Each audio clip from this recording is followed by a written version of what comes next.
अस्सलाम वालेकुम व्यूवर्स, कैसे हैं आप सब। उम्मीद है बखैर व आफ़ियत होंगे। अल्हम्दुलिल्लाह मैं भी बिल्कुल ठीक हूँ। तो व्यूवर्स, आज मैं आपके साथ शेयर करने जा रही हूँ कुछ चटनियों की रेसिपीज़ जो रमज़ान में ना सिर्फ़ आपकी खानों की लज्जत को बढ़ाएंगी बल्कि इसके साथ साथ आपके डाइजेस्टिव सिस्टम को भी बेहतर बनाने में मामून साबित होंगी। तो आइए हम इन चटनियों को एक एक करके तैयार करते हैं। जी तो व्यूवर्स, मैं सबसे पहले इमली की चटनी तैयार कर रही हूँ। इमली की चटनी बनाने के लिए मैंने तकरीबन 150 ग्राम इमली को रात भर के लिए भिगोकर रख दिया था, क्योंकि मुझे इमली का पल्प तैयार करना है और मैं इसको सॉफ्ट करने के बाद इसमें से बीज निकाल रही हूँ।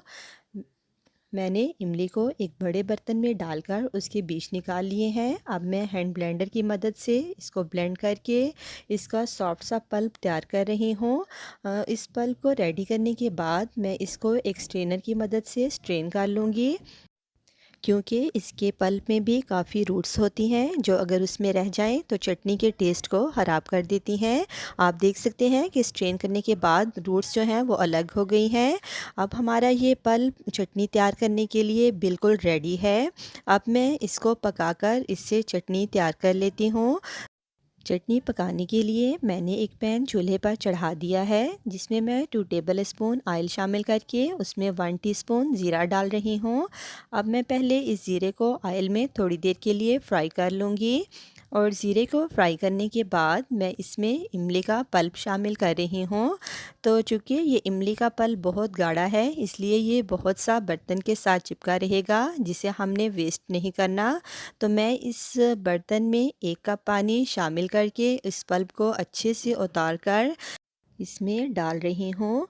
अब मैं इसमें शामिल कर रही हूँ तकरीबन 1.5 कप के करीब गुड़, क्योंकि हमारे पास ये इमली का पल्प 1.5 कप था तो मैं इसमें 1.5 कप ही गुड़ इस्तेमाल कर रही हूँ। तो गुड़ शामिल करने के बाद मैं इन चीज़ों को गुड़ के हल होने तक पका लूँगी। गुड़ के मिक्स होने के बाद मैं इसमें शामिल कर रही हूँ 1 टीस्पून नमक, हाफ़ टी स्पून काला नमक, 1 टेबल स्पून कुटी हुई लाल मिर्च, 2 चुटकी अजवाइन, 1 टेबल स्पून भुना पिसा काला ज़ीरा, half tea spoon ginger powder, 1 teaspoon black pepper powder. ये तमाम स्पाइसेस डालने के बाद मैं इसे 2 से 3 मिनट के लिए पका लूँगी। 2 से 3 मिनट पकाने के बाद मैं इसमें शामिल कर रही हूँ 1 टेबल स्पून कॉर्नफ्लोर, जिसे मैं 2 टेबल स्पून पानी में मिक्स करके इसको आहिस्ता आहिस्ता इसमें शामिल कर रही हूँ। कॉर्नफ्लोर पकाने के बाद मैं इसे ढककर 1 से 2 मिनट के लिए पका लूँगी।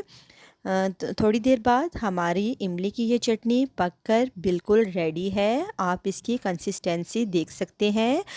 चूल्हा बंद करके मैंने इसे थोड़ी देर रख कर ठंडा कर लिया है। ठंडा होने के बाद ये मज़ीद थिक हो गई है। अब मैं इसे एक एयर टाइट जार में डाल रही हूँ। इस चटनी को हम रमज़ान में समोसों, पकौड़ों, दही बल्ले और चाट वगैरह में इस्तेमाल कर सकते हैं, क्योंकि ये इमली की चटनी इन खानों की लज्जत को और बढ़ा देती है। तो इस एयर टाइट जार में डालकर हम इस चटनी को तकरीबन 1 महीने के लिए रेफ्रिजरेटर में रख कर स्टोर कर सकते हैं। और इस रेसिपी को फॉलो करते हुए आप इमली की चटनी के रियल टेस्ट को एंजॉय कर सकते हैं। तो इसके बाद मैं तैयार कर रही हूँ सदाबहार और हर एक की पसंदीदा सब्ज़ धनिए और पुदीने की चटनी, जो ना सिर्फ समोसों, पकौड़ों और चाट के साथ इस्तेमाल होती है बल्कि आजकल तो कोई भी लंच और डिनर इस चटनी के बगैर मुकम्मल नहीं होता। तो चूँकि मैं इस चटनी में अनारदाने का इस्तेमाल करती हूँ, जो कि हमारे हाज़मे को बेहतर बनाने में बहुत ही मावन साबित होता है। तो हरे धनिए और पुदीने की चटनी बनाने के लिए मैंने 1.5 कप धनिया और पुदीना लिया है, जिन्हें मैंने साफ़ करके उनकी पत्तियां अलग करके उन्हें अच्छे से धो लिया है। इन दोनों चीज़ों के साथ मैं इसमें शामिल कर रही हूँ 3 सब्ज़ मिर्चें। इन चीज़ों से चटनी बनाने के लिए मैं पहले जग में धनिया और पुदीना शामिल करके सब्ज़ मिर्चें मोटी मोटी काट कर इसमें डाल रही हूँ। इन सब चीज़ों के साथ मैं इसमें शामिल कर रही हूँ लेमन जूस 2 टेबल स्पून, लहसुन हाफ़ टी स्पून, नमक 1 टीस्पून, काला ज़ीरा 1 टीस्पून, अनारदाना 1 टीस्पून, कुटी हुई लाल मिर्च 1 टीस्पून और थोड़ा सा पानी, ताकि हमें इन तमाम चीज़ों को ग्राइंड करने में आसानी रहे।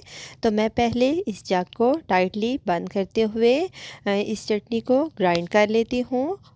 मैंने इस चटनी का थिक सा पेस्ट रेडी कर लिया है, क्योंकि कुछ लोग इसे डायरेक्टली यूज़ करते हैं। आप अगर चाहें तो थोड़ा और पानी शामिल करके या दही डालकर अपनी मर्ज़ी की कंसिस्टेंसी हासिल कर सकते हैं। अब मैं इस चटनी को भी एक एयर टाइट ग्लास जार में डाल रही हूँ, जिसे मैं 10 दिन के लिए बड़ी आसानी से रेफ्रिजरेटर में स्टोर कर लूँगी। तो इस चटनी को आप दही बल्ले, पकोड़े, समोसे, बन कबाब, रोटी, सालन और चावल के साथ इस्तेमाल कर सकते हैं। और अगर तो आप इस चटनी को थोड़ी ज़्यादा अरसे के लिए स्टोर करना चाहते हैं, तो इसमें 2 टेबलस्पून ऑयल शामिल करके इसे 2 से 3 मिनट के लिए पका लें। तो फिर आप इसे तकरीबन 3 वीक्स के तक के लिए रेफ्रिजरेटर में स्टोर कर सकते हैं।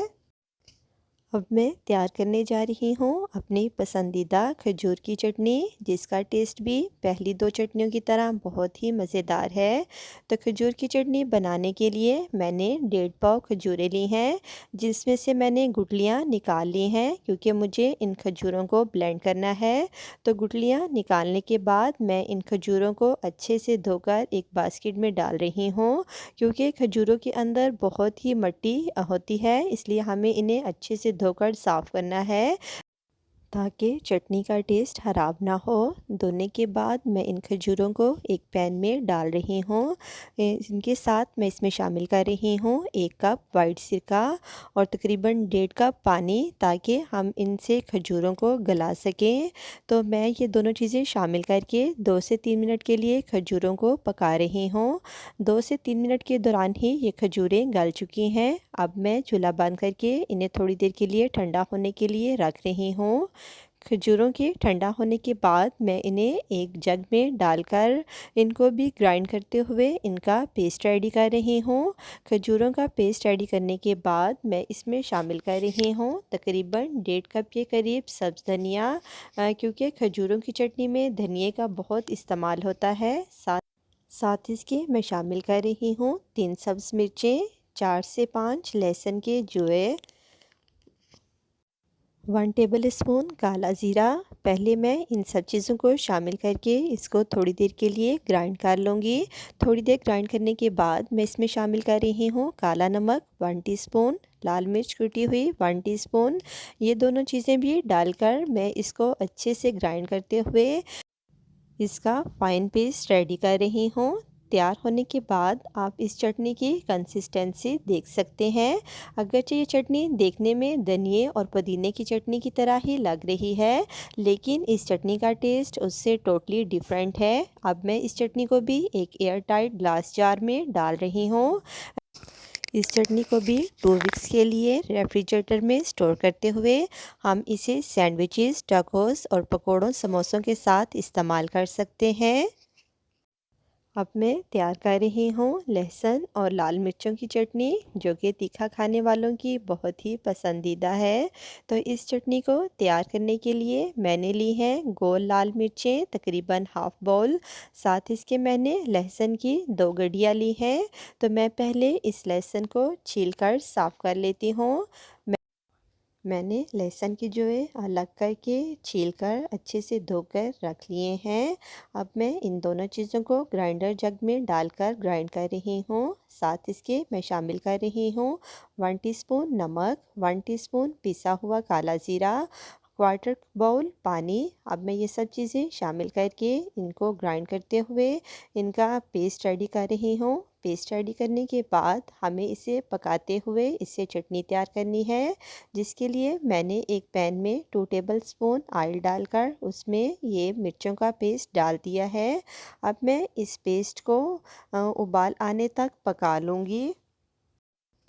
उबाल आने के बाद मैं इसे थोड़ी देर के लिए ढककर पका लेती हूँ। तकरीबन 1 से 1.5 मिनट के बाद हमारी चटनी पककर तैयार है। मैं चूल्हा बंद करके इसे ठंडा कर लेती हूँ। ठंडा होने के बाद हमारी ये खूबसूरत से कलर की हॉट सॉस तैयार है। आप इसकी कंसिस्टेंसी देख सकते हैं। इस चटनी को भी मैं एक एयर टाइट ग्लास जार में डाल रही हूँ, जिसे हम तकरीबन 1 महीने के लिए रेफ्रिजरेटर में आसानी से स्टोर कर सकते हैं और इसे डिफरेंट चीज़ों के साथ इस्तेमाल करते हुए उनके तीखेपन को बढ़ा सकते हैं। तो व्यूवर्स, ये थी मेरी आज की रंग बिरंगी चटनियों की डिफरेंट रेसिपीज़, जिनको ट्राई करने के बाद आपको अंदाज़ा होगा कि ना सिर्फ इनका टेस्ट एक दूसरे से टोटली डिफरेंट है, बल्कि हर चटनी का टेस्ट दूसरी चटनी से बढ़कर है। तो आप मेरी इन रेसिपीज़ को ज़रूर ट्राई करें और दूसरे लोगों के साथ भी शेयर करें, ताकि ज़्यादा से ज़्यादा लोग रमज़ान आने से पहले पहले इन चटनियों को तैयार कर सकें और रमज़ान में इनके टेस्ट को खूब इंजॉय कर सकें। तो अपनी अगली वीडियो तक मैं आपसे इजाज़त चाहूँगी। अपना बहुत सा ख्याल रखिएगा। अल्लाह हाफिज़।